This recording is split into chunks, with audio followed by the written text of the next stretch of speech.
कहानी का नाम है केलम को चाहिए ऊंट।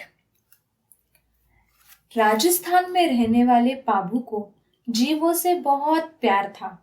वह जीवों से इतना प्यार करते थे कि उनके पास 4 कुत्ते, 5 बिल्लियां और बहुत से जीव थे। अपने घोड़े जाफरान से तो उन्हें बहुत ही प्यार था। रोज सुबह पाबू जाफरान को खरहरा करते, यानी उसकी अयाल और पूरे शरीर की एक सख्त ब्रश से सफाई और मालिश करते। फिर वह उस पर काठी कसते और उस पर सवार होकर अपने गांव से बहुत आगे दूर दूर तक फैले रेगिस्तान में निकल पड़ते। पाबू की एक भतीजी थी, केलम। पाबू की ही तरह केलम को भी जीवों से प्यार था।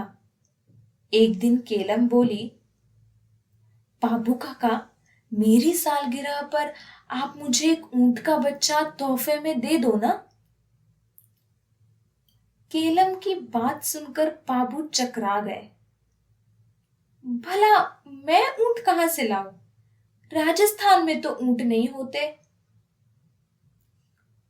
मुझे नहीं पता, आप तो बस किसी भी तरह मुझे ऊंट ला दो। केलम ने जिद पकड़ ली। पाबू सोच में पड़ गए। उन्होंने लोगों से सुना था कि ऊंट लंका से लाए जाते हैं। लंका देश बहुत ही दूर था, नीले गहरे समुद्र के पार।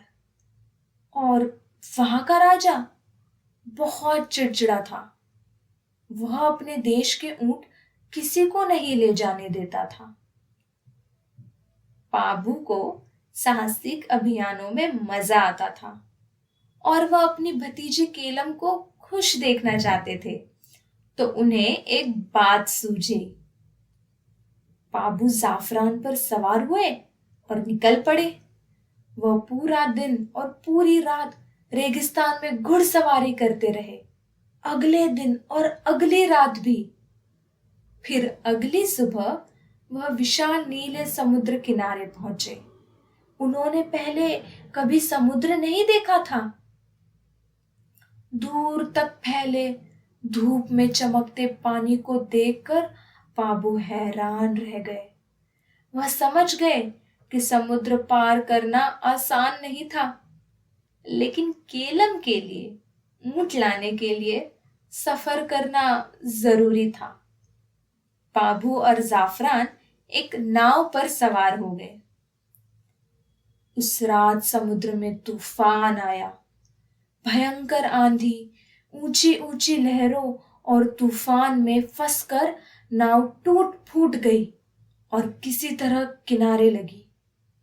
पाबू और उनका घोड़ा एक अनजान जगह पहुंच गए थे।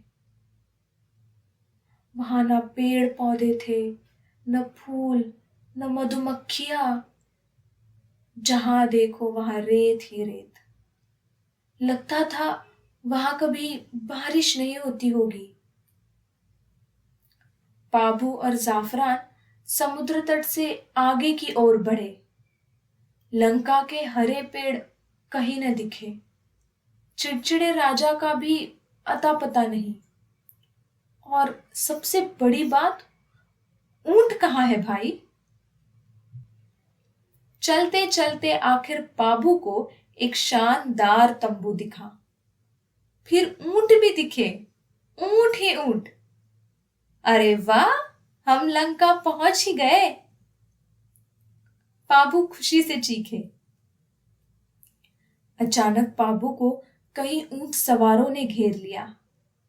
आपका स्वागत है, ऊंट सवारों का मुखिया बोला। वह राजा सा लग रहा था और चिड़चिड़ा बिल्कुल नहीं था। वह तो बहुत खुशमिजाज था। असल में पाबू लंका नहीं, फारस देश पहुंच गए थे। खुशमिजाज राजा ने कई दिन अपने खेमे में उनकी खूब आवभगत की। वहां रहते पाबू ने ऊंटों की देखभाल करना सीख लिया।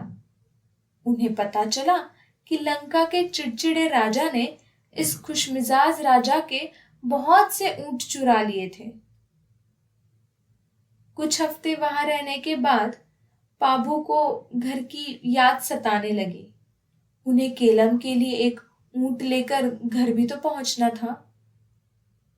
खुशमिजाज राजा ने पाभू को एक ऊंट का बच्चा दिया।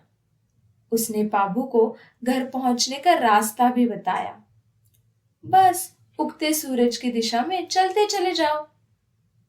अगली सुबह पाभू घर की ओर निकल पड़े।